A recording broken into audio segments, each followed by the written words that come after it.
think it's in a good place. I really like that hockey is a global sport for both men and women. It's certainly getting more profile than it used to because of the pro league. It's a fast, attractive game played, and if it's on TV, that's great. People can travel around the world and play hockey.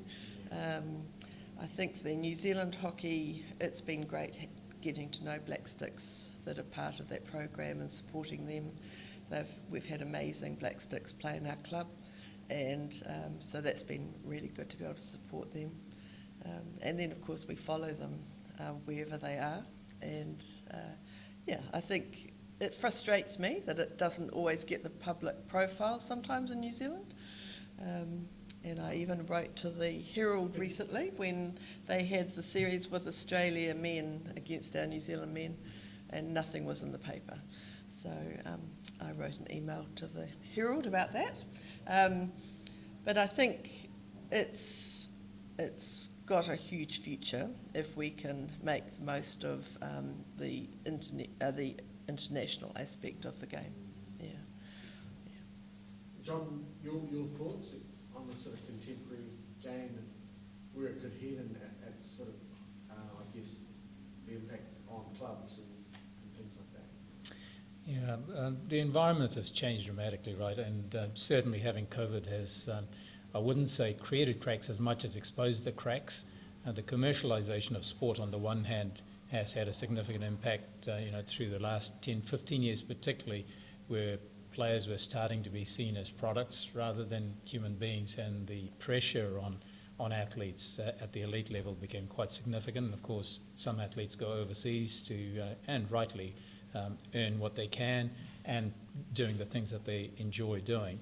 And that sometimes also adds to the level of expectation from their own nation, from their own local club, which they might see very infrequently.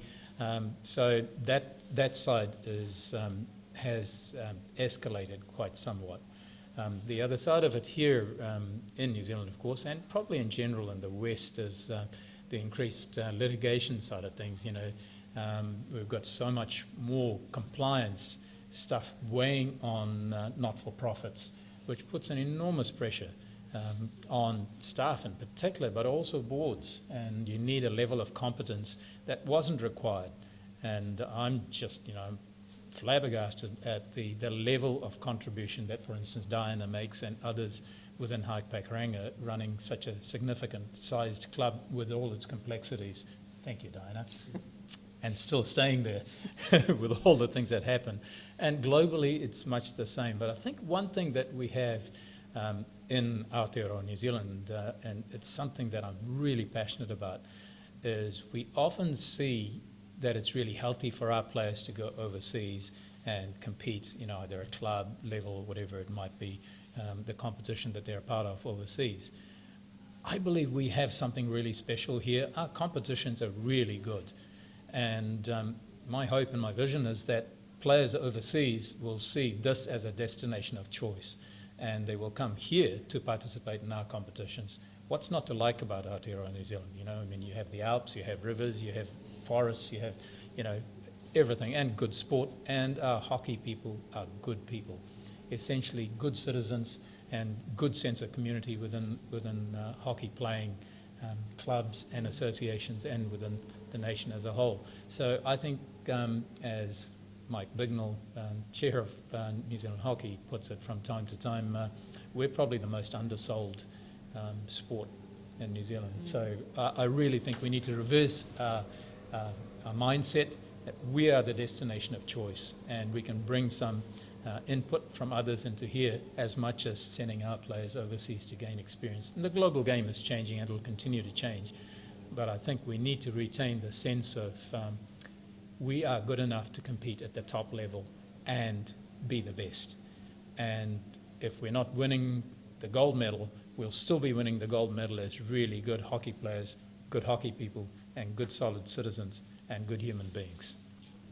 I think the most important thing is to keep progressing, and one of my previous bosses in work has always said, so what's next, Di? And I've always tried to apply that to the hockey club, and make sure that we keep up with, where we need to be, and helping our club members and our club be relevant, and that people still want to be part of it. So I guess that's why we've started to bring in some other programs in our club, which is growing the youth leadership program. It got a little bit delayed because of COVID, but what we want to do is try and help our young people to develop leadership skills so that they learn those skills not just to be good hockey players, but also to be good club members, good community members, and then they can learn to give back. And I guess what I don't want is players to be feeling entitled that, they turn up to a club and they should get into a team and they should get good coaching and they should, get everything that they need. I'd like to develop our members to be wanting to give back, but we need to also provide them with some development so that they can increase their own well-being, but also learn what they can do to give back to their community. So I think that's always going to be a need for any club. We're completely reliant on volunteers, so how do we value and develop our volunteers so that they get as much out of giving back to the club as what the players and the members get from their work?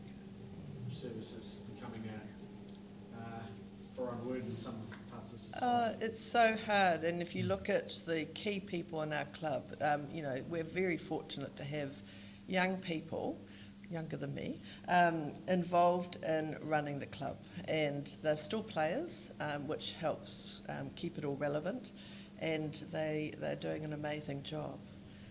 But we need to keep supporting them, valuing them, but also making sure coaches, managers are all developing as well so that they can feel as if they're getting as much success out of their time in the club.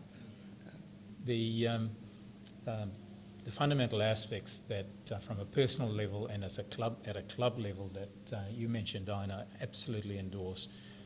There is room for us as hockey clubs, as hockey associations, and as a national unit to contribute more significantly to our wider community and say, what is it that we can actually offer as a gift to our community? And one of those is we have a community, a safe community, where people who sometimes could go awry can actually have people who embrace them, can love them, but also correct them and keep them within the boundaries that are safe for community and for society at large. And that's a gift that we can offer.